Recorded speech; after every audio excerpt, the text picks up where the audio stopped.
अपने आसपास की खबरें देखने के लिए हमारे चैनल एक्टिव टाइम न्यूज़ को सब्सक्राइब करें और बेल आइकन को प्रेस करना ना भूलें। कृणाल पंड्या कोरोना पॉजिटिव, बाकी सभी खिलाड़ी नेगेटिव रहे तो कल हो सकता है मुकाबला। भारत और श्रीलंका के बीच मंगलवार रात 8 बजे शुरू होने वाला दूसरा T20 मैच स्थगित कर दिया गया। भारतीय ऑलराउंडर कृणाल पंड्या के कोरोना पॉजिटिव पाए जाने के बाद यह फैसला लिया गया। अगर दोनों टीमों के बाकी सभी खिलाड़ी स्टाफ नेगेटिव आते हैं तो यह मैच बुधवार को खेला जा सकता है। सबकी रिपोर्ट आने तक टीमें आइसोलेशन में। भारतीय क्रिकेट कंट्रोल बोर्ड BCCI के अधिकारी ने बताया कि कृणाल के पॉजिटिव आने के बाद दोनों टीमों को आइसोलेशन में भेज दिया गया है। सभी खिलाड़ियों की रिपोर्ट सामने आने तक ये आइसोलेशन जारी रहेगा। कृणाल के कोरोना पॉजिटिव आने के कारण ओपनर पृथ्वी शॉ और मिडल ऑर्डर के बल्लेबाज सूर्य कुमार यादव की इंग्लैंड रवानगी पर भी संकट के बादल मंडराने लगे हैं। शिल्पा से पूछताछ में नया खुलासा। राज को देखते ही भड़क गई थी शिल्पा, चिल्लाते हुए कहा, तुमने परिवार को बदनाम कर दिया, मेरे सारे प्रोजेक्ट्स हाथ से निकल गए। पोर्नोग्राफी केस में राज कुंद्रा की गिरफ्तारी के बाद हर दिन नए खुलासे हो रहे हैं। इस मामले में उसकी पत्नी और एक्ट्रेस शिल्पा शेट्टी से भी क्राइम ब्रांच की टीम ने 23 जुलाई को 6 घंटे की कड़ी पूछताछ की थी। पूछताछ को लेकर अब नया खुलासा हुआ है। क्राइम ब्रांच सूत्रों के मुताबिक 23 जुलाई की शाम को जब पुलिस वाले राज कुंद्रा को लेकर उनके घर पहुंचे थे तो उनको देखते ही शिल्पा शेट्टी भड़क गई और जोर जोर से चिल्लाने लगी। एक्ट्रेस ने कई पुलिस वालों के सामने चिल्लाते हुए राज से कहा, इस केस ने परिवार की बदनामी कर दी, उनके हाथ से कई एंडोर्समेंट और बिजनेस डील्स निकल गए हैं। उन्होंने राज से कहा उन्हें अपने ऐप या जो भी है उनका बिजनेस था उसके बारे में शिल्पा को बताना चाहिए था। इसके बाद शिल्पा शेट्टी जोर जोर से रोने लगी। बाद में राज कुंद्रा ने शिल्पा को समझाने की कोशिश भी की। वे बार बार खुद को बेगुनाह बताते रहे और कहते रहे कि उनके खिलाफ बने इस केस का कोई आधार नहीं है। राज ने शिल्पा से कहा उन्होंने पोर्न नहीं बल्कि एरोटिक मूवीज बनाई है। क्राइम ब्रांच के एक सीनियर ऑफिसर ने कहा, इस केस में शिल्पा शेट्टी का कोई रोल नहीं है। अब तक इस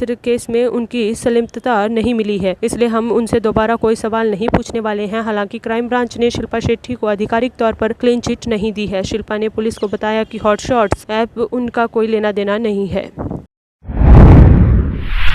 मोदी और ममता की मुलाकात। प्रधानमंत्री से मिलने पहुंची बंगाल CM, कमलनाथ से भी मिली। TMC सांसदों के साथ मीटिंग करेगी ममता। पश्चिम बंगाल की मुख्यमंत्री ममता बनर्जी 5 दिन दिल्ली दौरे पर है। मंगलवार को करीब 4 बजे प्रधानमंत्री नरेंद्र मोदी से मुलाकात करने पहुंची। बंगाल में लगातार तीसरी बार सत्ता पर काबिज होने के बाद ममता का प्रधानमंत्री से यह पहली मुलाकात। इसके बाद ममता बुधवार को TMC सांसदों से मुलाकात करेगी। इससे पहले बंगाल CM कांग्रेस नेता और मध्य प्रदेश के पूर्व मुख्यमंत्री कमलनाथ से मिली। दोनों के बीच काफी देर तक बातचीत चली। इसके बाद उन्होंने कांग्रेस एक और वरिष्ठ नेता आनंद शर्मा से भी मुलाकात की। कल राष्ट्रपति से भी मिल सकती है ममता। 1 करोड़ में बना कबूतरों का घर। दाना पानी पर हर साल 36 लाख खर्च। बैंक में जमा राशि से सिर्फ ब्याज से हो जाता है काम। वाटर पुलिस को भी दे रखी सुविधा। आपने अब तक गौशाला या अन्य पशुओं के लिए धर्मशाला के बारे में सुना होगा, लेकिन आज हम बता रहे हैं देश की पहली कबूतरशाला के बारे में, जहां दिन भर कबूतरों की देखभाल की जाती है। हर समय यहाँ कबूतरों के दाने की पूरी व्यवस्था होती है।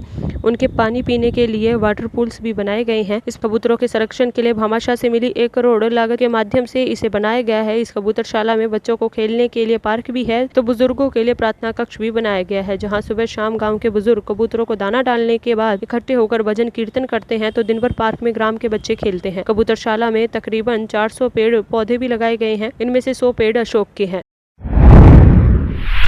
कर्नाटक में नए CM की ताजपोशी। स्वराज बोम्मई राज्य के नए मुख्यमंत्री होंगे। कल सुबह 11 बजे लेंगे पद की शपथ। कर्नाटक के नए मुख्यमंत्री का नाम तय हो गया है। राज्य के गृह मंत्री बसवराज बोम्मई सूबे के नए CM होंगे। शाम 7 बजे विधायक दल की बैठक में इस्तीफा देने वाले मुख्यमंत्री BS येदियुरप्पा ने बोम्मई के नाम का प्रस्ताव रखा। इसे सर्वसम्मति से पास कर दिया गया। बोम्मई बुधवार सुबह 11 बजे पद की शपथ लेंगे। 28 जनवरी 1960 को जन्मे बसवराज सोमप्पा बोम्मई कर्नाटक के गृह कानून संसदीय मामलों के मंत्री हैं। उनके पिता SR बोम्मई भी राज्य के मुख्यमंत्री रह चुके हैं। मैकेनिकल इंजीनियरिंग में ग्रेजुएट बसवराज ने जनता दल के साथ राजनीति की शुरुआत। वे धारवाड़ से 2 बार 1998 और 2004 में कर्नाटक विधान परिषद के लिए चुने गए। इसके बाद वे जनता दल छोड़कर 2008 में भाजपा में शामिल हो गए। इसी साल हावेरी जिले के शिग्गांव से विधायक चुने गए। बसवराज सिंचाई के मामलों के एक्सपर्ट हैं। इंजीनियर और खेती से जुड़े होने के नाते बसवराज को कर्नाटक